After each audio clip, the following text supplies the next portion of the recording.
Happy Cooperstown Day. And for Rockies fans, let me tell you something.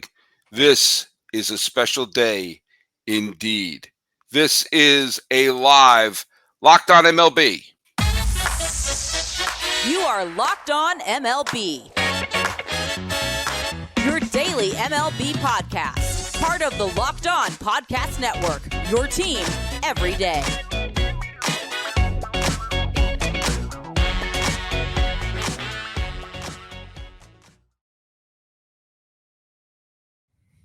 Hello, baseball fans. Welcome to Locked On MLB, part of the Locked On Podcast Network, where it's your team every day. This is the daily podcast. We talk about all of Major League Baseball. I am your host, Paul Francis Sullivan.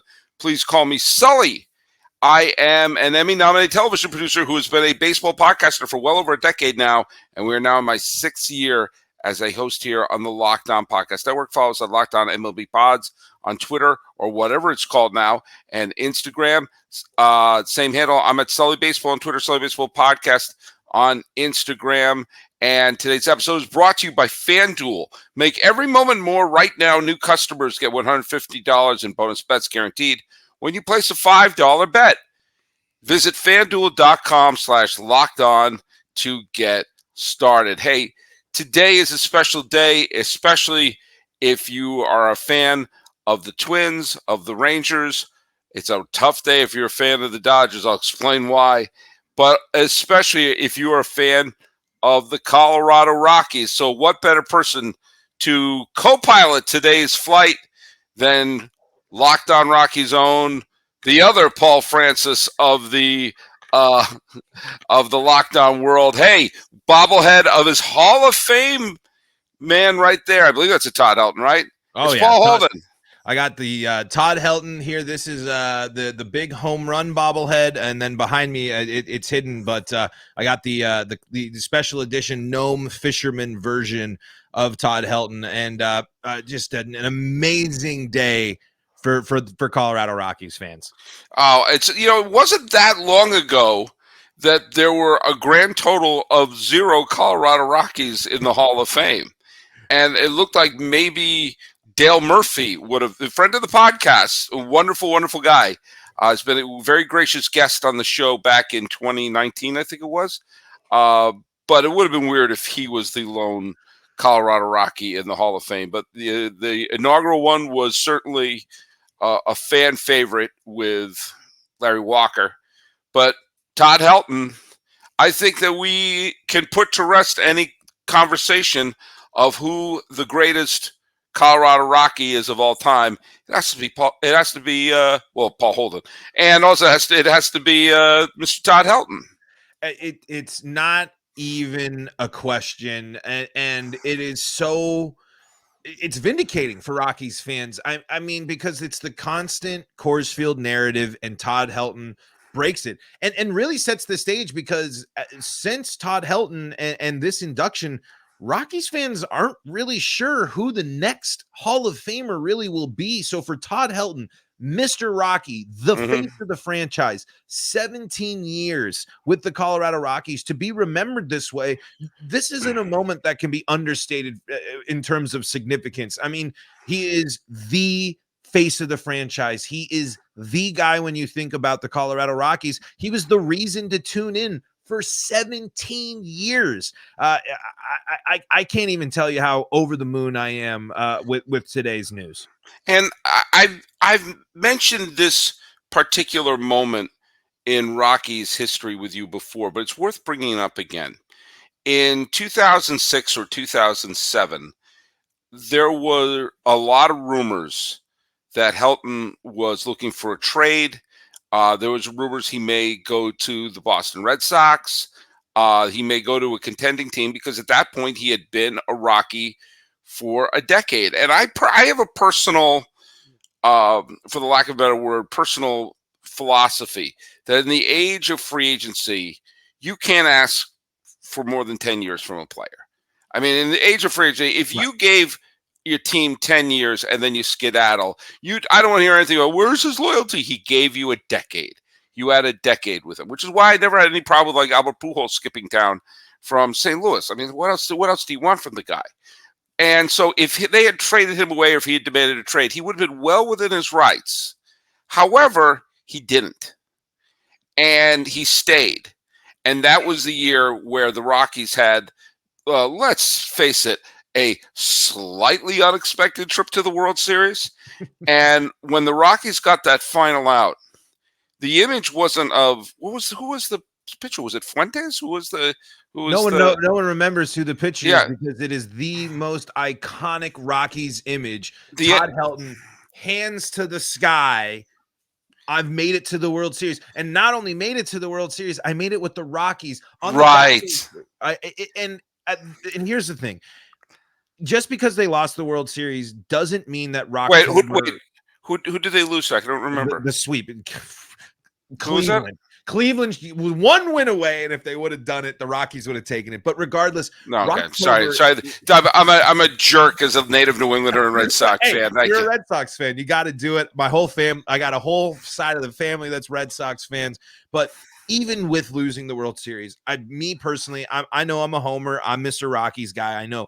But Rocktober is one of the greatest baseball stories to ever happen. So improbable for the Rockies to do what they did. And you know how it started? It was Todd Helton against the Dodgers, against one of the greatest closers in the game at that time. It was because of Todd Helton. And Todd Helton in the postseason was no slouch. The Rockies might have gotten swept in the World Series, but that doesn't mean that Todd Helton wasn't effective and efficient in his time. And Sully, you talk about a crazy what if. That script could have been flipped. I mean, think about how weird that could have been if Todd Helton is traded and somehow Rocktober still happens and it's Todd Helton in a Red Sox uniform against the Rockies. I don't know if my heart could have taken it, to be totally honest. Look, by the way, there for my Australian fans, it's my first look at it of the evening. I've been criticized for saying look at too much on the podcast. I'm sure that if you are associated with another team and you join a team and you win a title with that club, I'm sure that ring feels great. I think the greatest example of that is Paul Molitor all those years with Milwaukee.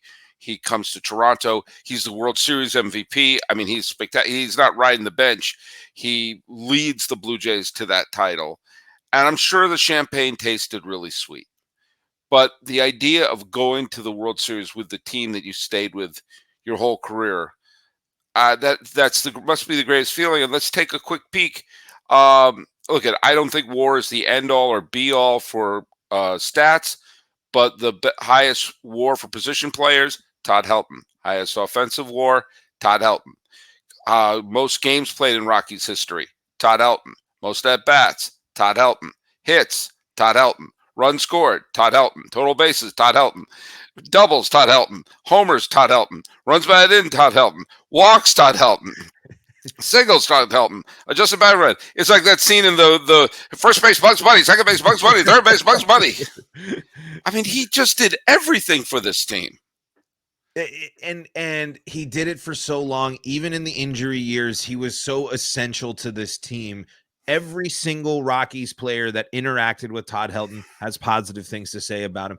And people that didn't watch Todd Helton, you missed out on one of the best hitters of the generation. Todd Helton is going to take you 10 pitches into an at-bat, and he's going to make you hit your spots, and he's going to fight off pitches. His 2,500th hit is a double that he reaches down into the zone, fights off, and hits it the other way. He was doing that his entire career. And yes, the injuries were a problem, but there is no Nolan Arenado. There is no Charlie Blackmon. There's no Trevor Story. These guys learned under Todd Helton, mixed in with the fact of, I mean, your Dexter Fowlers, your Carlos Gonzalez's, your Matt Hollidays, your Troy Tulowitzki's. Todd Helton's influence spans basically the entire Rockies history. He's connected to every single player. He's connected to the Blake Street Bombers. He's connected to Todd and the Toddlers. He's connected to Rocktober. He's connected to the future and the playoff teams that came after him, because the biggest questions facing those Rockies teams when Arenado and LeMahieu and everyone were stepping up and the Rockies were knocking on the door of the playoffs was, who's going to play first base? And the Rockies have never come close to replicating what Todd Helton did for him. And they probably won't. To do what Todd Helton did, it won't be done again. Even if you want to buy into fully Coors Field narratives, just that production. No Rockies player right now or since him has done what he has done at Coors Field and on the road. He is truly a special player and deserves to be in the Hall of Fame, no matter where he played most of his ball games. Yeah, and look, there's two. The Todd Helton's numbers, yes, they were better in Coors than they were on the road, but you batting 287 in lifetime with a lifetime OPS of 855 on the road is nothing to sneeze at during a long career. I mean, it's not as if he was. There are some people, if you look at their splits, if you look at some of the splits of some of the players who played on the World Series champion Twins team from '87, the splits were obscene between the Metrodome and on the road. You take a look at someone like a Chuck Klein and some of the other people who really benefited. There are some people who are super heavy into Coors, like the Dante Bichette's of the world, who clearly, again, great Rockies, had some great hits, and were talented, but were superstars at Coors and pretty good on the road. Helton was always very good, and yes, he got a boost. Everyone got a boost, but he was still very, very good on the road. Hey, I just want to point out this isn't just Todd Helton's day. Our good friend Jeff Cohen, who, by the way, is in Everyday Sully. If you're listening every day with that hashtag Everyday Sully, we know Jeff Cohen's in Everyday Sully. And he says, congratulations to Beltre, Helton, and Maurer. Well-deserved. Hopefully Wagner gets in next year. When we come back, we're going to talk a little bit about the other two who got in and those who have come, oh, so close.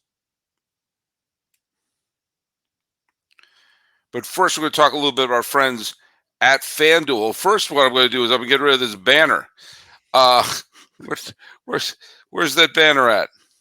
Hold on a second. This is when you do the live stream. Sometimes you have this is live podcasting. Right, there's a live podcasting. Everybody here. Oh, now it's gone. Thank you.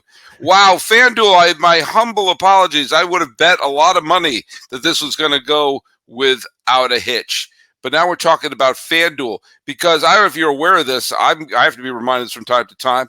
Football playoffs are on right now, and this is a prime time to be going in and making your bets at FanDuel, which is America's #1 sportsbook. As you're going in there trying to say, okay, do I want to see the Lions? Do I want to see the 49ers?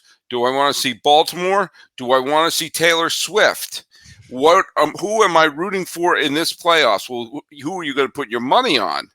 That's dependent on FanDuel. And right now, FanDuel is offering a new exciting deal for new customers. $150 in bonus bets guaranteed when you place a $5 bet. That's $150 in bonus bets, win or lose.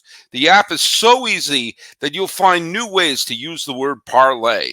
You got live same game parlays. You got find bets in the new Explore tab, and you can make a parlay in the Parlay Hub. The best way to find popular parlays. Say that 3 times fast. And more. Parlay, that's French for speak. So visit FanDuel.com/LockedOn and make your first field goal so easy, even a Buffalo Bills kicker could hit it.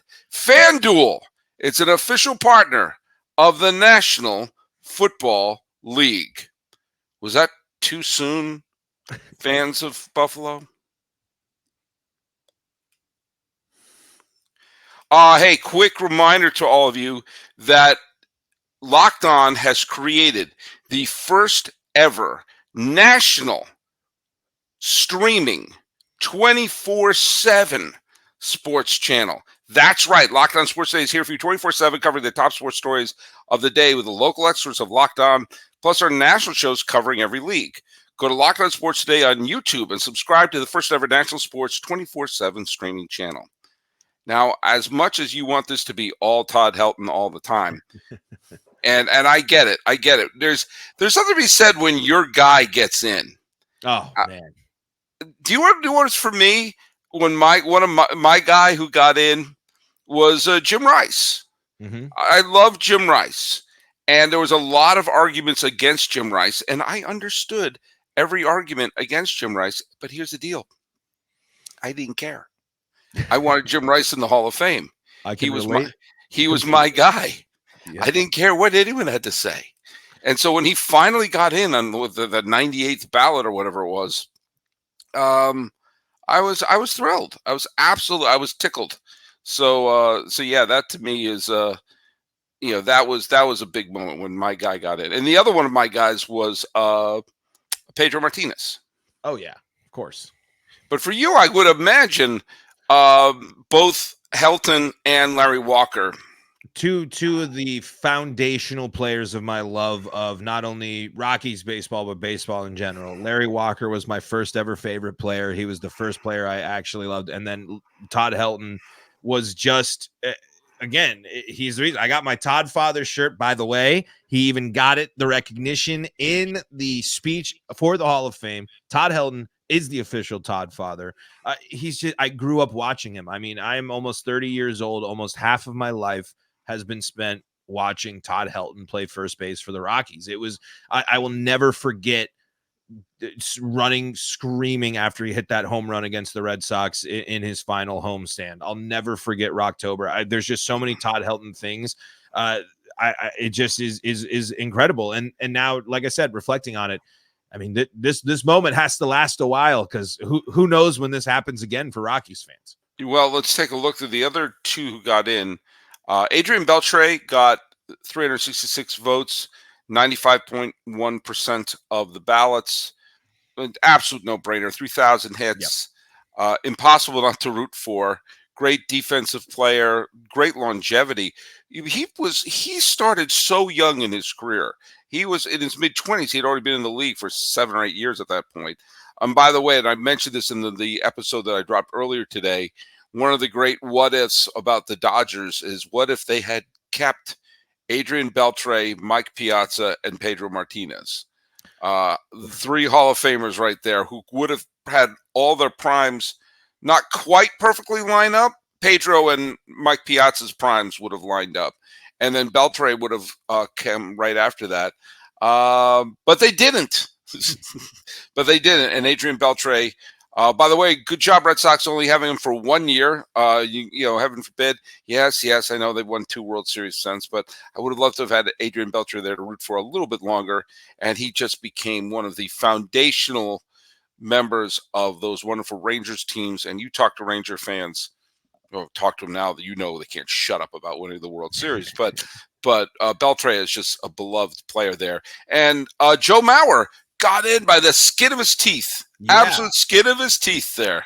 That was surprising. I mean, I'm sure, shout outs to the entire Hall of Fame tracking team. I'm sure if you were a Rockies fan, you were following along with all of those guys. And for the longest time, Mauer was trending above Todd Helton. And then I was fully prepared to sit there and for them to say 2 people are getting in. And if they were going to say 2 people are getting in, I thought Todd was going to be the one that got the axe.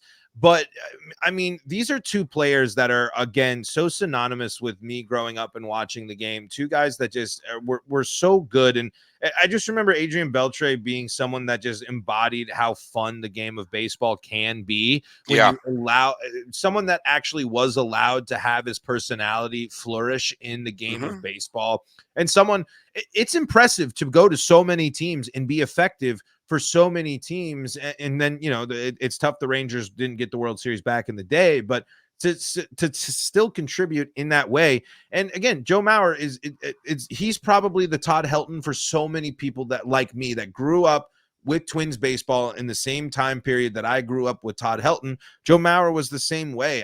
I really, really respect players that do stay their entire careers with places. I think that it's not something they have to do by any means. I'm totally with you, Sully. A decade, especially, like you have paid your dividends. That is totally fine. But there is something I think that should be valuable to Hall of Fame voters, to honor these guys that are great for these organizations that don't get the same exposure. I mean, it's really frustrating as a Rockies fan to not only fight Coors Field narratives, but to fight East Coast writer bias when it comes to the Hall of Fame. And it's not just the Rockies, it's every other small market team that doesn't have these writers watching these ball games at 10 o'clock or really caring about a Milwaukee Cincinnati Reds game that might be going on at some point in the season. So I think it's really, really important for players like Helton and Mauer to be respected like this, because their greatness should be respected no matter what their team was, even in bad years for their teams, especially in the case of Todd Helton. And I would take a look at how close Billy Wagner came. He came to just, I think, 4 or 5 votes away from getting in. Really one of the best relief pitchers of all time. Next year is, I believe next year is year number 10 on the ballot for him. So he's got right to the precipice of this. So at some point, you got to hope for his sake, he if can you're get only over the 5 top there. votes though, and it's the 10-year, you gotta hope that you get that bump. Todd Helton finished with 11 votes away, and you gotta Right. hope that there are people that see and flip that. Man, another Gary Sheffield's got to be tough for. I mean, that tracker was right at 76 or 74. It felt like the entire time, and I didn't see the final number on him. I know It was 63.9. so I those yeah, anonymous ballots hurt him. I mean, I get that he wasn't the most popular guy in the world, but he was an elite player for a very, very long time. A-Rod and Manny are flopping like a fish on the dock. They can't seem to get above 40%. I've made the point earlier. We have people we know who are juicers in the Hall of Fame. So if we're gonna play this game, I'm sorry. I know people didn't like Manny, and Manny had multiple, positive tests, and he did some dumb things off the field. I know a lot of people didn't like A-Rod either. But what are we doing here? What are we doing here? I'm sorry.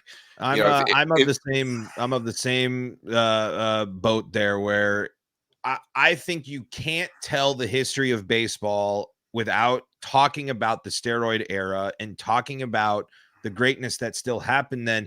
It helped them, sure, but they still had to be great baseball players to do what they did. And I think that the Hall of Fame is a point where you could open up a conversation about that. But baseball's never been able to really appropriately handle really what happened in the mid-2000s when it came to baseball in late 90s. All right, well, when we come back, we can talk a little bit about next year and also a piece of news that happened while we were talking here. Once again, remind you that Locked On has launched the first ever national sports 24/7 streaming channel on YouTube. Locked On Sports Today is here for you 24/7, covering the top sports stories of the day with local experts like Paul and national shows like mine. Go to Locked On Sports Today on YouTube and subscribe to the first ever national sports 24/7 streaming channel. Hey, the trivia question, let's get to the trivia question, which was Oscar related. What is the only baseball-centered movie to win an Oscar? None have won Best Picture. There have been a couple of Best Picture nominees. Recent films like Moneyball, and also what was it? I just lost track. No, just basically Moneyball. But a couple others have been nominated. What? Was it the Jackie Robinson movie? No, it wasn't. A couple have been nominated for other awards, like Bull Durham got a screenplay nomination. Glenn Close was nominated for The Natural. And The Pride of the Yankees got a whole bunch of Best Picture and everything nomination, and it won the Oscar for Best Editing. So The Pride of the Yankees, which is a part of another trivia question, is the only Best Picture nominee to feature 2 members of the Baseball Hall of Fame. That is, Bill Dickey and Babe Ruth play themselves. And Babe Ruth's really good in it, and Bill Dickey isn't. For more on this, listen to the podcast I did over Christmas break about the greatest performances by baseball players in a movie or TV show. Babe Ruth as himself is really fun. Jackie Robinson as himself in the Jackie Robinson story is really stiff. But my guess was going to be Sandlot. I don't know why I went Sandlot. Sandlot. But yeah, I mean, I think Sandlot was one of those films, I call it a bullseye movie, that if you were of that age when it came out it hit like a bullseye. And if you were slightly the wrong age either way, it just missed out. But anyway, let's talk a little bit of next year's ballot. There's two very big ones coming who are going to be added to the ballot next year. CC Sabathia is going to get a lot of consideration. Anytime you're a legit ace who's put in a bunch of years and did everything, Cy Young Award, World Series champion, League Championship Series MVP, did a lot of great things. Played for the Yankees. And Ichiro Suzuki is another one who at the end played for the Yankees. But Ichiro is definitely going to get in there. You have people, as I mentioned, Billy Wagner and Carlos Beltran. We're going to see if Chase Utley and Andrew Jones get any support. I mean, you can convince me either way with them. And we'll see. I mean, also another interesting one of those ones whose peaks were super high, just was their peak long enough, is Felix Hernandez. So we're going to see how there's a couple of ones. It's going to be an interesting ballot next year. Both Jimmy Rollins and Chase Utley are on the ballot too. So we're going to see if any of that comes around. So it's going to be interesting, but not a lot in terms of Rockies. No, no, that like I was saying, this moment means so much because it's also going to be the last one for a while. I mean, there's just at this point, even if Arenado continues on his trajectory, there's an argument to be made that he doesn't go in wearing a Rockies uniform, and that that is a reality. But I was talking to some folks today. They said maybe Charlie Blackmon. I was like, I don't know if he's going to make that vote, but he might. But you saw a prime example here with the Rockies. Matt Holliday didn't get very much of anything here, and he is a Rockies great. So it's a bummer there. But for me, when I hear that, Ichiro, oh man, when I think of special baseball players, when I think of people that deserve to be not only first ballot, but in me personally, it should be unanimous. Ichiro is that guy. I don't think that there's really no knock against him. And when you think about what he means to the league and what he means to the players that are coming to Major League Baseball right now, I have a feeling if you ask Shohei and all of these other players that come over from Japan and Korea, who did you grow up watching? Who did you love? Ichiro has to be on most of their lists. He's someone that I think is so important to the game, was so good. And you still hear the fact that you put Ichiro out there, he might hit a single still and throw somebody out from right field. And he broke the stereotype of, yes, Japanese pitchers can make the transition, but no position players could. That was said as if it was brought down from Mount Sinai. And then in comes Ichiro Suzuki in the middle of the steroid era, bunting and slapping his way on, getting 3,000 hits and electrifying the game.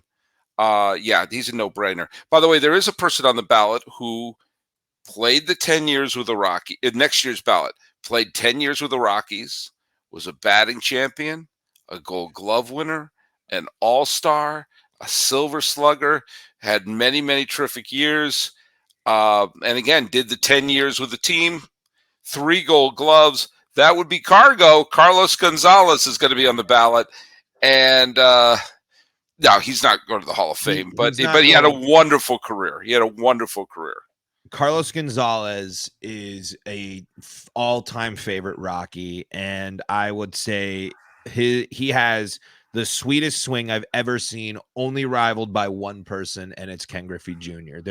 It is 1A and 1B when it comes to the best. And not a Hall of Famer, but Rockies Hall of Famer. Should number 5 be retired in for the Rockies? Hey, you strong case there, and it's good. I like you to bring that you bring that up. This is a moment for the Rockies to now start recognizing that they have a lot of good players. Mm-hmm. This is probably the peak for the Hall of Fame on the national level for a bit, but let's give Cargo their flowers in our ballpark, in our area. Let's spread the history of the Rockies in our own way, because Carlos Gonzalez was awesome and deserves to be talked about, but is not a Hall of Famer. A quick note, someone who isn't going to play their 10 years with one team, Rhys Hoskins just signed a 4-year deal with the Milwaukee Brewers. The Brewers are going to go for it in a very weak National League Central, which they won last year. People seem to forget that. Rhys Hoskins, they need some more power on that team. Go for it. So why not? And it's going to bring us to our trivia question, which has to do with Hall of Famers playing their entire career with one team. And the question is this, put it down here on the YouTube comments and everything. Joe Mauer played his entire career with the Minnesota Twins. Two other Hall of Famers, players, played their entire career with the Minnesota Twins. With the Minnesota Twins. I'm not saying the Washington Senators, because that team eventually was originally the Washington Senators. Mauer now joins two other Hall of Famers who played their entire playing career with the Minnesota Twins. Who are they? And if you only think of one, I'll have someone say the other. But put it right down there in the comments. And like us on Locked On MLB Pods on Twitter and on Instagram. I'm your pal Sully. It's Sully Basement on Twitter, Sully Basement Podcast on Instagram. Hey, Paul Holden of Locked On Rockies, where can people follow you? You can find me at Paul Holden 33 or the show at LO Rockies. The best place to go is the Locked On Rockies YouTube channel, though, where you can stay up to date with the show. Go find us there. And for a period of time last summer, I was a guest host. I filled in for you for about 8 or 9 shows, including and a time when the Rockies were actually doing some fun and exciting stuff. I know it was actually a fun time to be following the Rockies. And I think you were covering when they sunk the Yankees season. Yep. It was. You're welcome. You're welcome. And Doyle came up. It was a good time. Yeah. All right. Well, there you go. So thanks so much for watching us, and got 2 shows in today. How about that? Talking about the Hall of Fame and why it's good to be a Rockies fan today. It's good to be a Rockies fan today, just like it was a good day to be a Rockies fan in last year's All-Star game. He's Paul Francis Holden. I'm Paul Francis Sullivan, and you can call only me Sully.